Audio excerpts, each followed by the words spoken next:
बिस्मिल्लाहिर्रहमानिर्रहीम। अस्सलामु अलैकुम student, I am Wajid Ali combo, chemistry first year chapter 6 और आज हम टॉपिक पढ़ रहे हैं energetics of bond formation. Student ये जो टॉपिक है ये लास्ट लेक्चर की कंटिन्यूएशन है। लास्ट लेक्चर में हमने पढ़ा था काजेस ऑफ केमिकल कॉम्बिनेशन। तो उसमें हमने पढ़ा था कि केमिकल कॉम्बिनेशन की दो वजूहात हैं।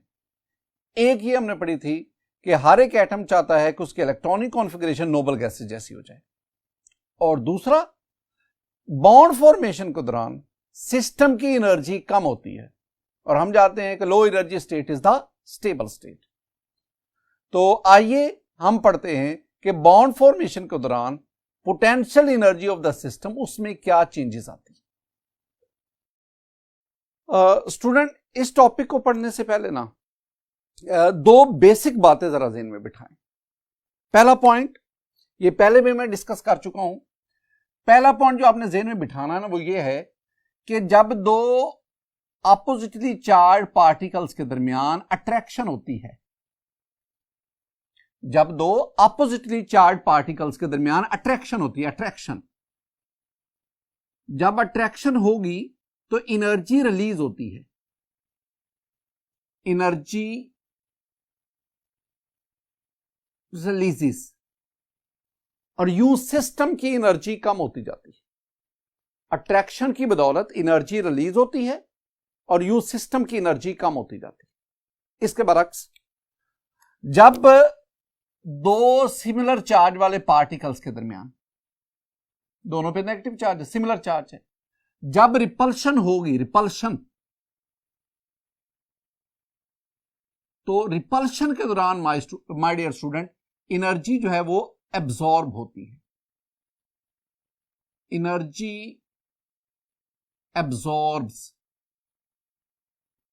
और जब एनर्जी एब्जॉर्ब होगी, जब सिस्टम एनर्जी एब्जॉर्ब करेगा, सिस्टम की एनर्जी बढ़ती जाएगी और इस एनर्जी बढ़ने से सिस्टम डिस्टेबलाइज होता जाएगा।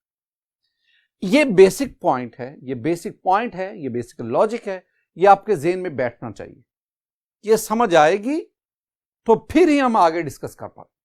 दूसरी बात जो आपने ज़हन में रखनी है, दूसरा पॉइंट, वो ये है कि low energy state is stable state. जब कोई सिस्टम लो एनर्जी पे जाएगा, यानी सिस्टम से जब एनर्जी रिमूव होती जाएगी, रिलीज होती जाएगी, तो सिस्टम की एनर्जी कम होती जाएगी, और जितना कोई सिस्टम लो एनर्जी पे जाएगा उतनी उसकी स्टेबिलिटी बढ़ती जाएगी। ये दो बातें आपके ज़हन में, यानी आपने ज़हन में रखना है कि energy of the system is inversely proportional to stability. अगर एनर्जी ज्यादा होगी स्टेबिलिटी कम होगी, और अगर एनर्जी कम होगी तो स्टेबिलिटी ज्यादा होगी। अगर एनर्जी सिस्टम की कम होगी तो स्टेबिलिटी सिस्टम की क्या होगी, ज्यादा होगी। ये दो बेसिक पॉइंट्स हैं माय डियर स्टूडेंट। अगर आपके ये ज़हन में बैठते हैं तो आगे टॉपिक को अंडरस्टैंड करना आपके लिए कोई प्रॉब्लम नहीं होगा। हेडिंग क्या है? Energetics of bond formation. जब एटम्स के दरमियान बॉन्ड बनता है तो बताएं एनर्जी में क्या वेरिएशन आती है। क्या एनर्जी सिस्टम की इंक्रीज करती है या डिक्रीज करती है? किस किस्म के अट्रैक्टिव फोर्सेस उस दौरान इन्वॉल्व है? आइए हम एक सिंपल से एग्जांपल लेते हैं। मेरे पास एग्जांपल है formation of H2 molecule. Hydrogen के दो एटम मिलते हैं, H2 मॉलिक्यूल बनता है।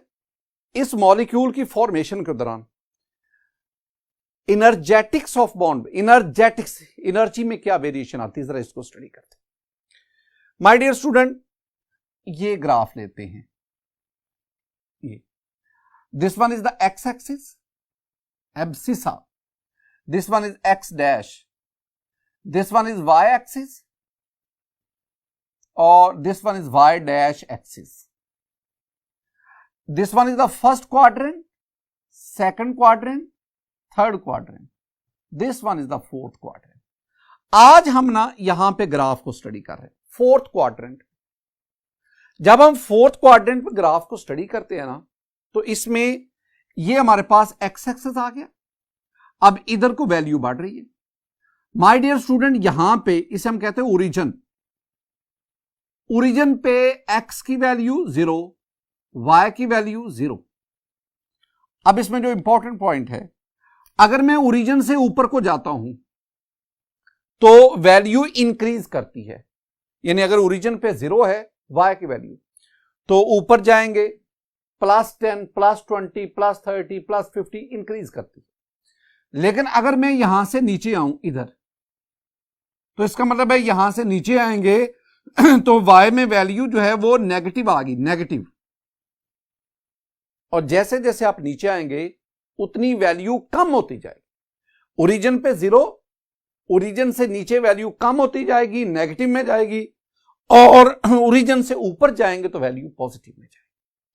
और हम इस यहां पे ग्राफ पर एक्स एक्सिस पे हम लेंगे, यहां पे एक्स एक्सिस पे हम लेंगे इंटर मोलेकुलर डिस्टेंस, और y एक्सिस पे very important, that is potential energy, PE, potential energy of the system. अब इसमें जरा देखें, ये मेरे पास ग्राफ है। इस ग्राफ में हमने एक्स एक्सिस पे लिया है इंटरमोलेकुलर डिस्टेंस, यू में से इंटर एटॉमिक डिस्टेंस, और हमारा ग्राफ जो है ये फोर्थ क्वाड्रेंट में बढ़ रहा है। माय डियर स्टूडेंट, पहली बात ध्यान में रखें, आपके पास ये हाइड्रोजन के 2 एटम्स हैं। दोनों एटम्स के दरमियान ना अट्रैक्शन है ना रिपल्शन है। जब दोनों एटम के दरमियान कोई अट्रैक्शन कोई रिपल्शन नहीं होगी, तो इसका मतलब है the energy of the system is 0। अब यहां सिस्टम से क्या मुराद है? सिस्टम से मेरी मुराद है हाइड्रोजन के 2 एटम्स जो अंडर स्टडी हैं, जिनको हम स्टडी कर रहे हैं, वो हमारे लिए सिस्टम है। जब दोनों एटम के दरमियान कोई अट्रैक्शन कोई रिपल्शन नहीं है, the energy of the system is 0। अब जब दोनों एटम एक दूसरे की तरफ अप्रोच करते हैं तो एटम्स के दरमियान अट्रैक्टिव और रिपल्सिव दोनों फोर्सेस साइमल्टेनियसली ऑपरेट करती है। अब मैं देखना चाहता हूं कि दोनों एटम्स के दरमियान कौन कौन सी अट्रैक्टिव फोर्सेस हैं, कौन कौन सी रिपल्सिव फोर्सेस हैं। देखें, एक मेरे पास स्टूडेंट ये एटम है हाइड्रोजन का, एक मेरे पास हाइड्रोजन का ये एटम है। ये हाइड्रोजन का न्यूक्लियस, ये दूसरे हाइड्रोजन का nucleus. This one is hydrogen atom, this one is hydrogen atom, 2 hydrogen के एटम्स। अब इसका ये न्यूक्लियस जिसमें एक प्रोटॉन प्लस चार्ज, इसमें एक प्रोटॉन प्लस चार्ज, इसके बाहर एक इलेक्ट्रॉन माइनस चार्ज, इसके बाहर एक इलेक्ट्रॉन माइनस चार्ज। ये हाइड्रोजन के 2 एटम आए, एक एक प्रोटॉन एक एक इलेक्ट्रॉन। स्टूडेंट्स, अब ना अट्रैक्टिव फोर्सेस, इस न्यूक्लियस और अपने इलेक्ट्रॉन, इसको आप ना ए कह लो, इसके इलेक्ट्रॉन को स्मॉल ए कह लो, इस एटम के न्यूक्लियस को बी कह लो और इसके इलेक्ट्रॉन को स्मॉल बी कह लो। अब इस न्यूक्लियस और इलेक्ट्रॉन के दरमियान फोर्स ऑफ अट्रैक्शन, इस न्यूक्लियस और इस इलेक्ट्रॉन के दरमियान force of attraction, 2 forces of attraction आ गई बिटवीन फोर्सेस ऑफ अट्रैक्शन। किस किस के दरमियान? Forces of attraction. My dear student, 4 हैं फोर्सेस ऑफ अट्रैक्शन, 4। पहली between capital A and small A, दूसरी between capital A and small B, तीसरी force of attraction capital B and small B, and fourth one is capital B and small a. These are 4 forces of attraction between these 2 atoms. At the same time, 2 repulsive forces भी operate करती हैं। ये electron B, इस electron B दोनों को repel, एक दूसरे को रिपेल करती है। यानी दोनों पे नेगेटिव चार्ज, सिमिलर चार्ज रखने वाले इलेक्ट्रॉन एक दूसरे को रिपेल कर रहे हैं। The force of repulsion between small a and small b. Similarly ये न्यूक्लियस इस न्यूक्लियस को रिपेल करता है। This one is the second force of repulsion. I mean the force of repulsion between capital A and capital B. इसका मतलब है जब दो एटम्स एक दूसरे की तरफ अप्रोच करते हैं तो चार किस्म के अट्रैक्टिव फोर्सेस, दो किस्म की रिपल्सिव फोर्सेस साइमल्टेनियसली ऑपरेट करती। लेकिन student, it should be kept in mind the magnitude of attractive forces is greater than magnitude of repulsive forces. Attractive forces का मैग्नीट्यूड ज्यादा है, रिपल्सिव फोर्सेस का मैग्नीट्यूड कम है। मैंने आपको बेसिक कॉन्सेप्ट क्या दिया था कि जब अट्रैक्शन होती है तो एनर्जी रिलीज होती है, रिपल्शन होती है तो एनर्जी अब्सॉर्ब होती है। अगर अट्रैक्शन ज्यादा है रिपल्शन से तो ज्यादा एनर्जी रिलीज हो रही है, कम एनर्जी अब्सॉर्ब हो रही है। ओवरऑल क्या है? ओवरऑल यह है कि सिस्टम से एनर्जी रिलीज होती जा रही है। तो इसका मतलब है जैसे जैसे दोनों एटम एक दूसरे की तरफ अप्रोच करते हैं वैसे वैसे सिस्टम से एनर्जी रिलीज होती जा रही है और सिस्टम की एनर्जी कम होती जा रही है। ये जो नीचे की तरफ लाइन शो कर रही है ये हमें बता रही है कि जैसे जैसे इंटर एटॉमिक डिस्टेंस कम होता जाता है potential energy of the system वो भी कम होती जाती है। My dear student, very important point. एक वक्त आया जब दोनों एटम्स के दरमियान डिस्टेंस, हाइड्रोजन के दोनों एटम्स के दरमियान डिस्टेंस 75.4 पिकोमीटर का हो गया। जब ये दोनों एटम इस डिस्टेंस पर एक दूसरे के करीब आ गए, अब इनके दरमियान अट्रैक्टिव फोर्स मैक्सिमम हो गई, रिपल्सिव फोर्स मिनिमम होगी।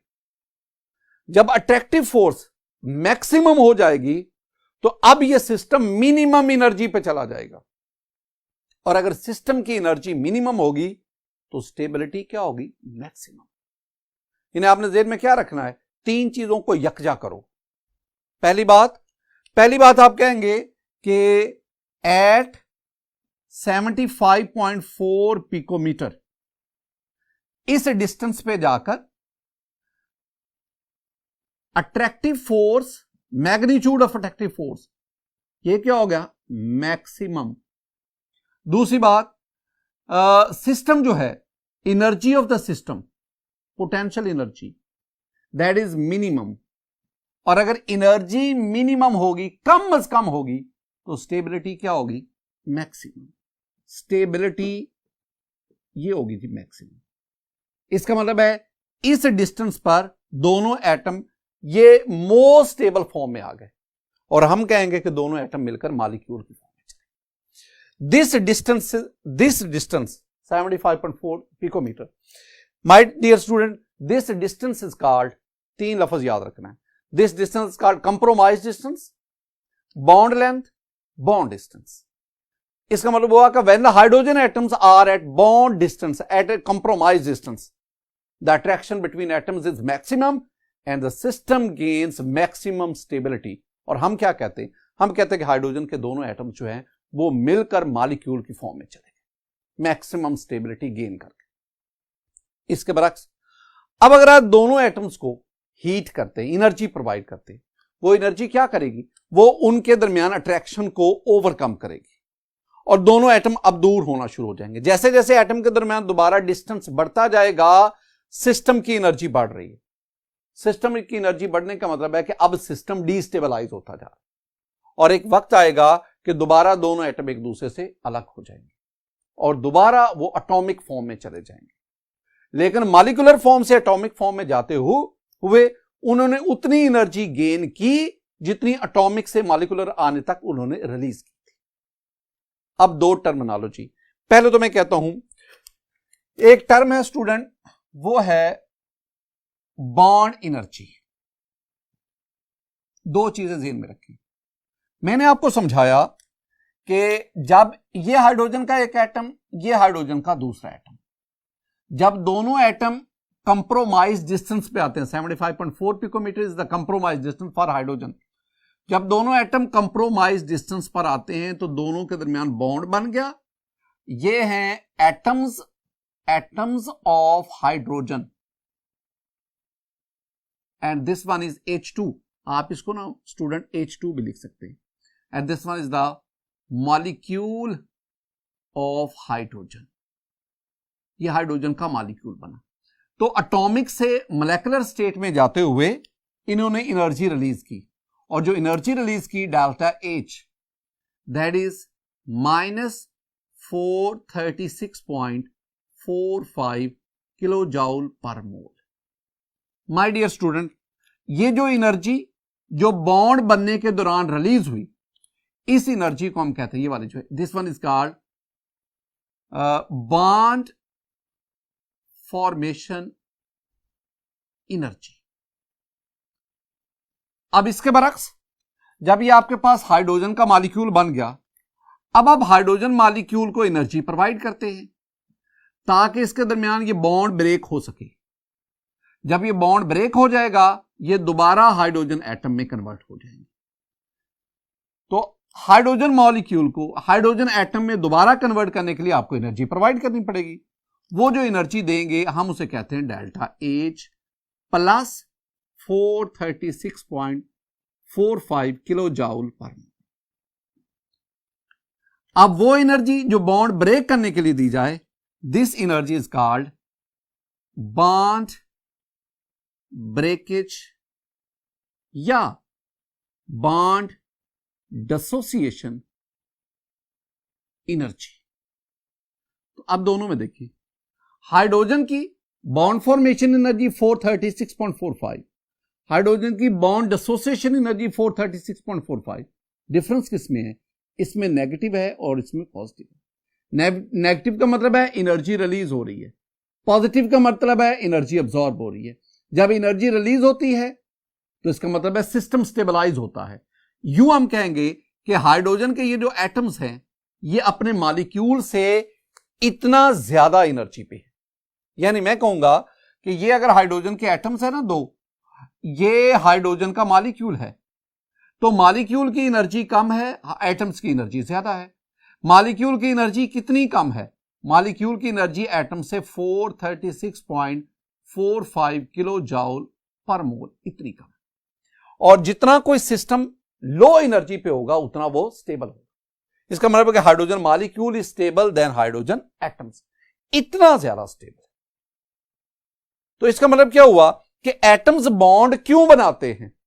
एटम बॉन्ड्स इसलिए बनाते हैं कि बॉन्ड बनाने के बाद जब वो मॉलिक्यूल की शक्ल में जाते हैं तो वो लो एनर्जी गेन करते हैं, वो लो एनर्जी स्टेट पे चले जाते हैं, और लो एनर्जी स्टेट पे चले जाने से उनकी स्टेबिलिटी बढ़ जाती है। इसका मतलब हुआ कि molecule is stable than atoms, और यही वजह है कि molecules exist independent. My dear student, आज के इस लेक्चर में हमने काजेज ऑफ केमिकल कॉम्बिनेशन उसका दूसरा हिस्सा पढ़ा, और हमने पढ़ा एनर्जेटिक्स ऑफ बॉन्ड फॉर्मेशन। जब एटम्स के दरमियान बॉन्ड बनता है उस दौरान एनर्जी रिलीज होती है, पोटेंशियल एनर्जी सिस्टम की कम होती है, और हमने हाइड्रोजन मॉलिक्यूल की फॉर्मेशन उसके एग्जांपल से समझा।